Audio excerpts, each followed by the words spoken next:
우리 옷을 입고 그 다음 신발을 신고 축구장에 나와서 어떤 생각들을 해야 되고 뭘 살펴봐야 되고, 자, 두 번째 축구공에 대해서 알아볼까요?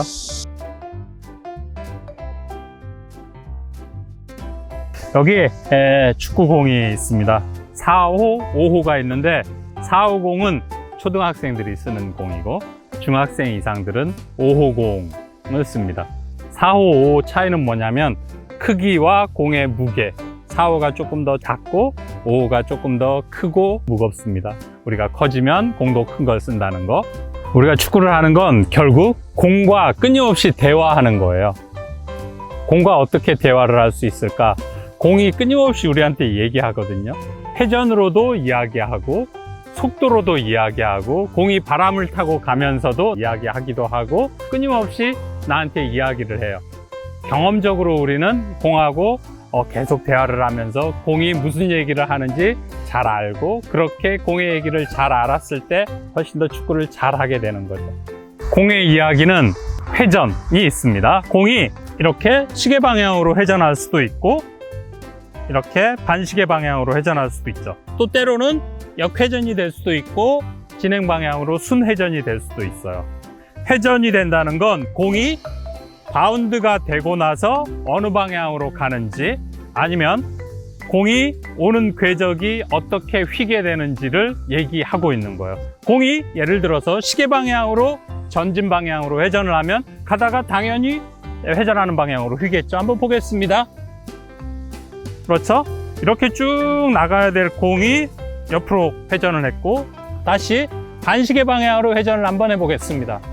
그러면 이렇게 나가야 될 공이 이렇게 휘어나가죠. 그리고 역회전, 공이 똑같은 거리에 던졌을 때 역회전해서 던져보겠습니다. 그러면 공이 제자리에서 떨어진 다음 뒤로 오게 되죠. 그런데 순회전, 진행 방향의 회전을 걸었을 때는 떨어진 다음 더 멀리 나가게 됩니다. 이렇게 공의 회전을 잘 이해하는 건 중요합니다.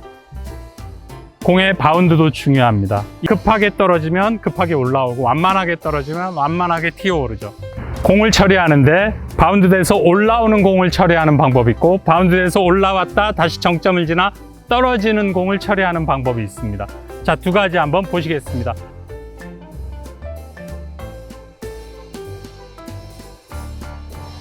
올라오는 공을 처리하는 것보다 점을 지나 내려오는 공을 처리하는 게 훨씬 더 안정적으로 처리할 수 있지만, 공이 떨어져서 바운드 돼서 올라오는 공을 처리하기엔 바운드를 잡기가 쉽지 않습니다. 대신 어떤 이점이 있냐면 올라오는 공을 처리하면 좀 더 빠른 플레이가 가능합니다.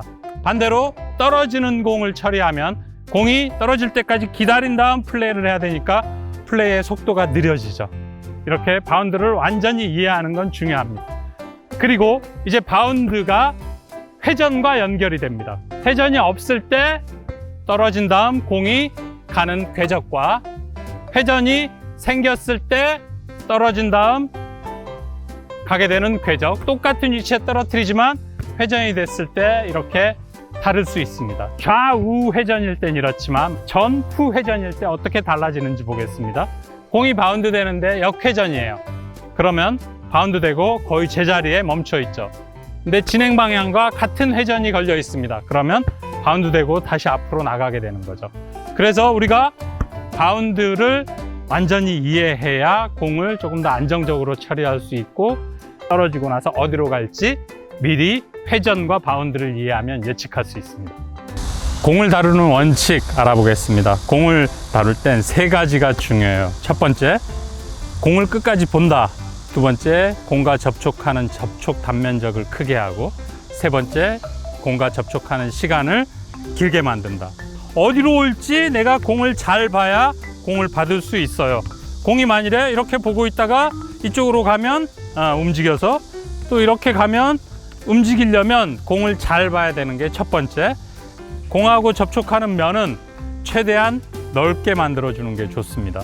자, 발의 안쪽으로 발바닥, 발 바깥쪽 여러 부위로 공과 접촉할 수 있어요. 접촉하는 면을 넓게 만든다는 건 이렇게 넓게 만들어주고, 발바닥도 마찬가지로 넓게 만들어주고, 발 바깥쪽도 넓게 만들어줍니다. 이렇게.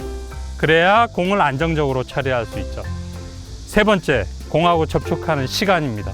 공이 만일에 날아올 때 우리가 손으로 잡는다고 쳐봅시다. 공을 이렇게 잡았을 때 하고 공을 이렇게 나눠서 받았을 때 두 번째 방식이 훨씬 더 안정적이죠. 축구공을 처리할 때도 마찬가지입니다. 공이 오면 내가 공을 이렇게 나눠 받는 거예요. 공이 왔을 때 그냥 이렇게 짧게 받는 방법도 있지만 이렇게 나눠서 받으면 훨씬 더 안정적으로 중심과의 거리도 중요합니다. 공이 왔을 때 내 몸 중심에서 멀리에서 공을 처리하게 되면은 어디로 갈지 조절하기가 힘들어져요. 왜냐하면 중심에서 멀어졌기 때문에 변동성도 커지고 내 통제 가능성도 떨어지니까. 그러니까 항상 내 몸 중심에서 최대한 가까이 왔을 때 공을 처리하는 겁니다. 공을 다룰 때 우리 몸은 세 부위로 나눠서 구분을 해야 돼요. 먼저 내 중심을 유지하는 한 부위, 그리고 공을 처리하는 또 한 부위, 그리고 상대를 견제하는 한 부위, 이렇게 세 부위로 몸이 나뉩니다. 공이 있을 때 내 다리를 듭니다.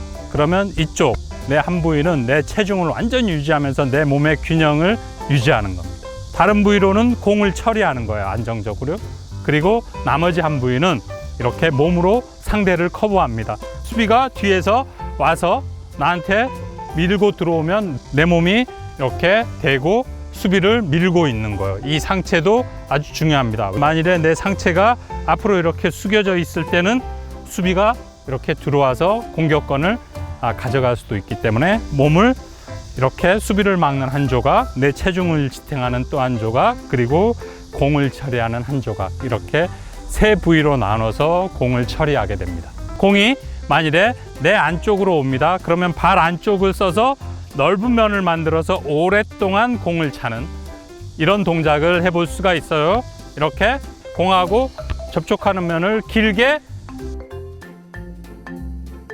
공을 찰 때 어떻게 할지 생각해 보겠습니다. 인사이드 패스,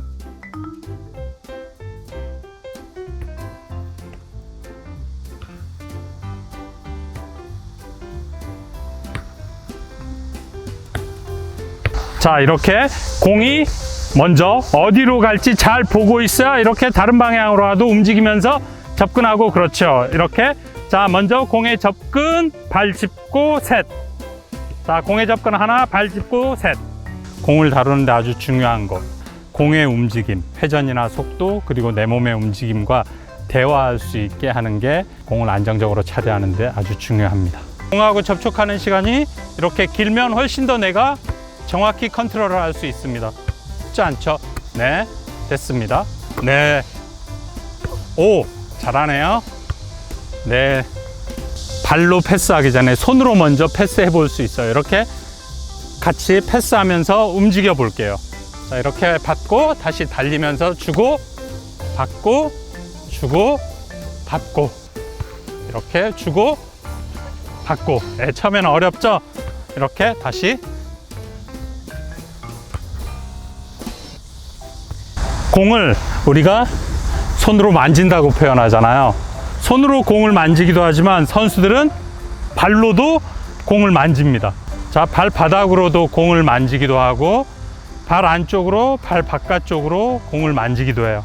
쭉 앞으로 한번 밀었다가 당겨보고, 밀었다 당겨보고, 밀었다가 당겨보고.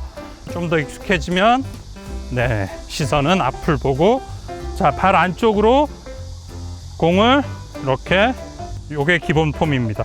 그렇게 해서 여기가 왔다 갔다 왔다 하다가 조금 더 빨리 몸 가까이, 팔꿈치를 몸통에 붙인 정도의 거리에 놓고 그대로 떨어지는 걸, 떨어질 때 발만 대주는 거예요. 이렇게 펴진 상태에서 공이 여기 맞고 다시 올라오는 거예요.